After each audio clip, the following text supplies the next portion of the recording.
I'm looking for the colour purple.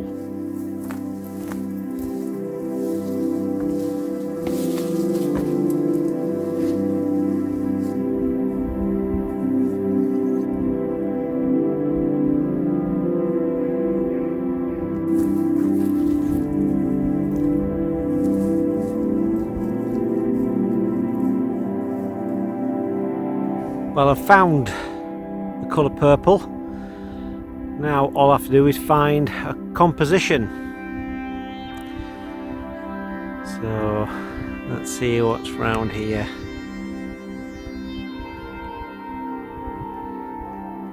So there's a few trees down there.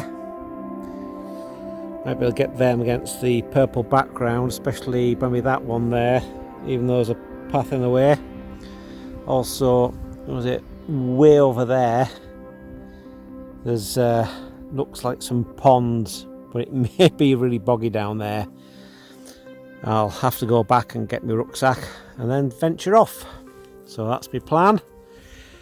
After going back for my camera bag and experience how hard it is to move on this terrain with the clumps of heather and the constant hum of bees and the intoxicating smell of the heather, I thought I'd do reconnaissance by drone. So here it goes. Well, this clump of trees here has possibilities. Yeah, especially that tree on the right there coming up.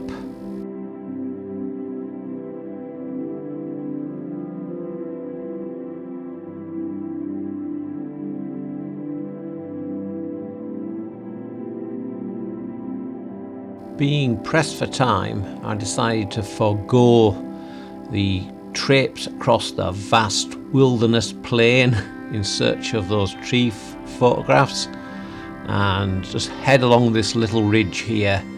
I noticed that there were some trees at the end of it and some interesting looking rocks. Hopefully I would find a composition there.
Well, the sun's gone in and my ankles are killing me. This ground is far too rough for these boots. I need a bit more support. And I thought about going over there across the marsh, but when I look from the top of the hill, it looks like there's a big boggy bit. And I reckon I'll probably sink up to my knee. So maybe another day when I'm wearing gaiters or Wellington boots, I'll venture out across the forbidden zone. As for that shot there, oh, where's it gone? That shot there, the heather and all that sort of thing. I was going to shoot it really low, but these sort of grasses down here just really get in the way, really. That's it, you know, they sort of distract your attention because they're a lot brighter than the heather. And so what I've really done is I've taken a focus stack as well, so at f11, and I've tried one at f16, a straight shot, focusing on sort of like just the back edge of sort of this bit here, yeah, just about there. I've even tried one at f22. I'll see what that looks like, just because I can't be bothered to focus stack, and I'm not that inspired by it, you see, that's it.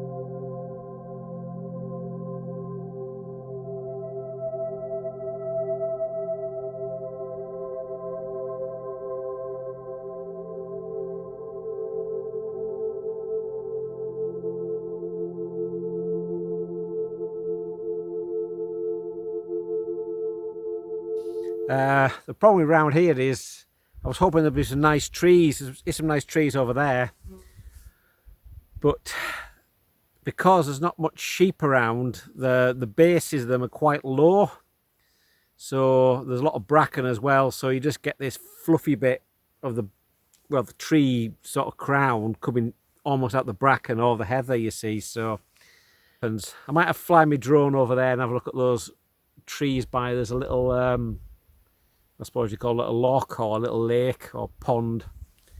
They look like, what are they, Scotch pines? So Scotch pines are always quite good to photograph because they're quite open on the trunks and have like sort of almost like a Serengeti sort of feel. Acacia trees, that's it, you know, where you have sort of like, it look like they've been gnawed at by elephants and giraffes. So there's a clear sort of main trunk and sort of layers of branches going out with a crown of each of needles. So they always look cool, Scotch pines. Also usually have a nice ready bark, especially when they get really old as well. It all flakes off and goes sort of scaly. Well, the sun has just poked itself from below the bank of clouds. There's a little slot, well, quite a big slot now, between it and the horizon, with a few little layers of cloud to help attenuate it now and again. So I've just taken a picture of this tree. Yeah, where's it gone? That one there.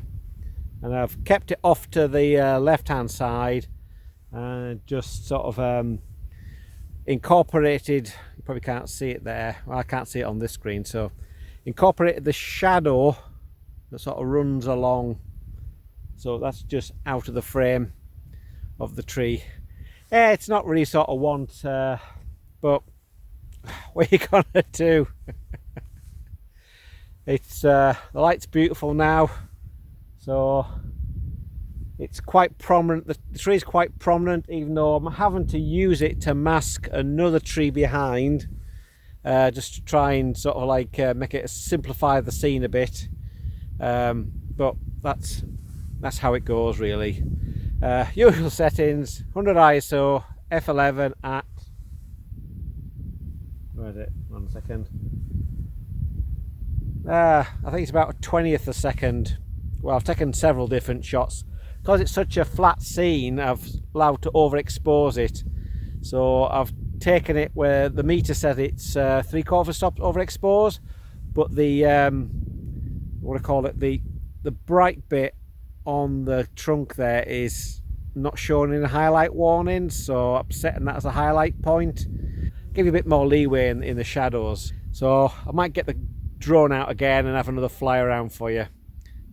That's what you like the drone shots. You're not really interested in all this BS I'm talking, are you? But I think it's a definite place I'll come back to. I never really knew, I always knew there was a bank of heather here, but I never really knew there's all this behind and you could have access to it. So, and it's great for wildlife. There's lots of bees about. I think I've seen a lizard, loads of ants and stuff. Not the red ants that bite, just the meadow ants. They don't really bite you.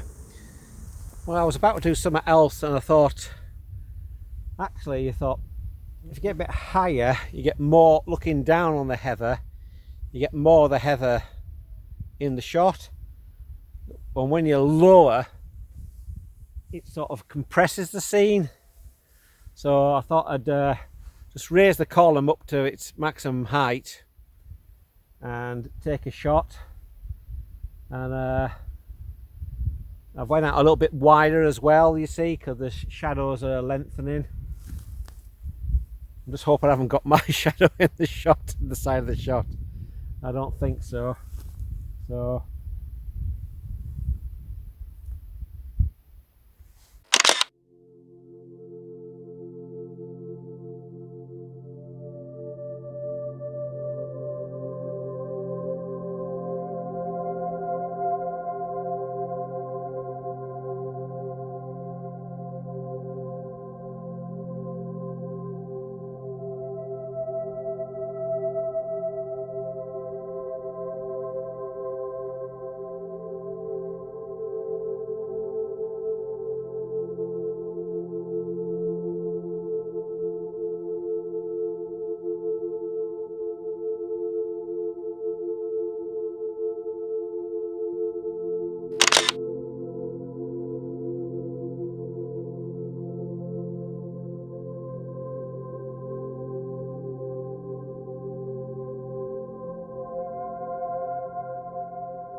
yeah, so, and now what I'm going to try and do is I'm going to just grab the tripod and okay, hi. I'll put the image stabilizer in on just in case. Right, I've put it on 10-second timer to give me time to hold it up.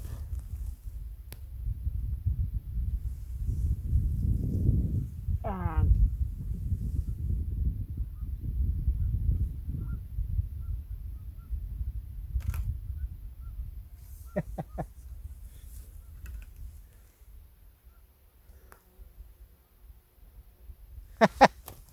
I've got the tree below the horizon.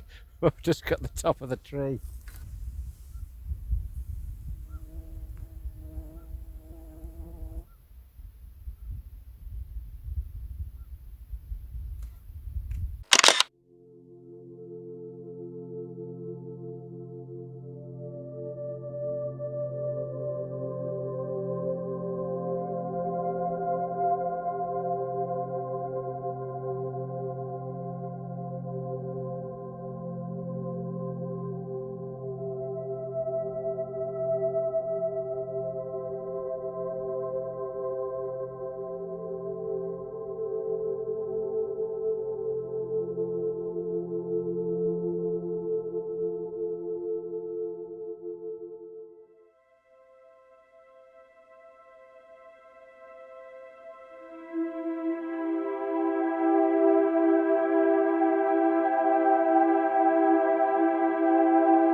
Once the sun had gone down, I decided to have another go at this composition. So it was lit by the warm light on the horizon. So I decided to filter it back to a more cooler rendition to achieve this look, which really made the colours pop.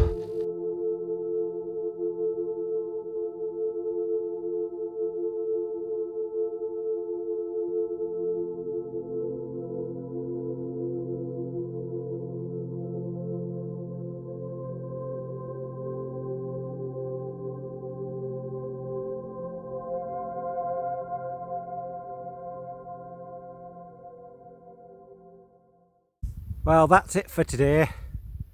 Please like and subscribe so I can afford a haircut.